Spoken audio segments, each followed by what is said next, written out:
रिजवान साहब, ये जो सीज फायर है इसके हवाले से बड़ी मुख्तलिफ ओपिनियन है पाकिस्तान के अंदर और फिर इंडिया के अंदर।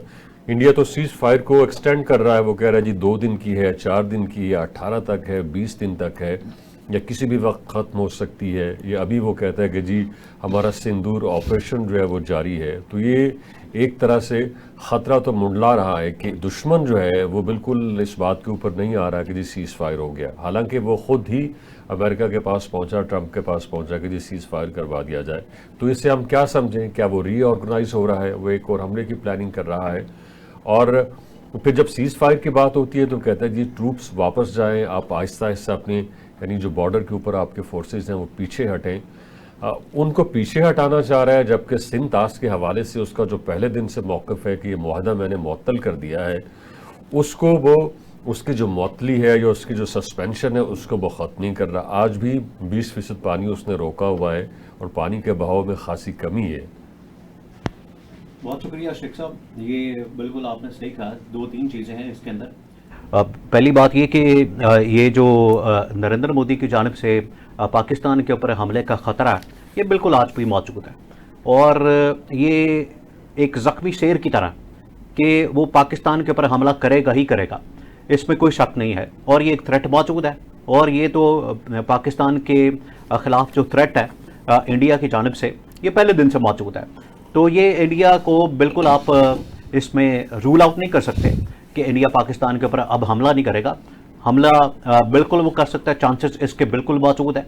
और सेकंड, ये उसकी जानिब से ये जो बड़के मारी जाती है, धमकियां दी जाती हैं, और कभी कहते हैं कि ऑपरेशन सिंदूर जारी है, कभी ये जारी है, कभी वो जारी है, कभी हम इधर से हमला करेंगे, कभी उधर से हमला करेंगे।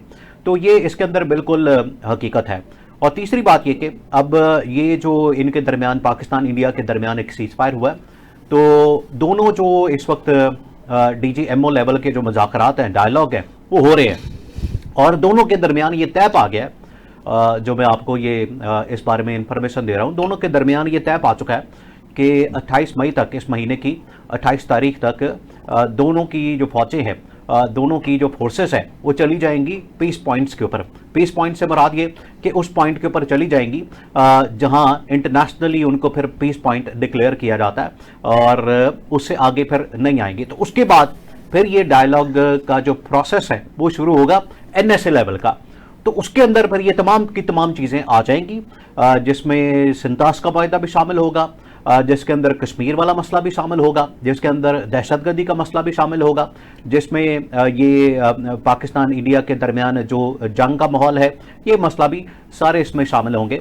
और ख़ास तौर पर ये जो दहशतगर्दी की ये जो पाकिस्तान के अंदर दोबारा से एक नई लहर इंडिया की जानिब से नज़र आई, और आज जो कोर कमांडर्स कॉन्फ्रेंस अभी कुछ देर पहले हुई, उसके अंदर वाज़ेह तौर पर आज जो एलामिया निकला, उसके अंदर एक जो चीज़ है बड़ी ज़बरदस्त है और उसको बड़ा हाईलाइट किया जाना चाहिए भी, और वो की जा सकती है।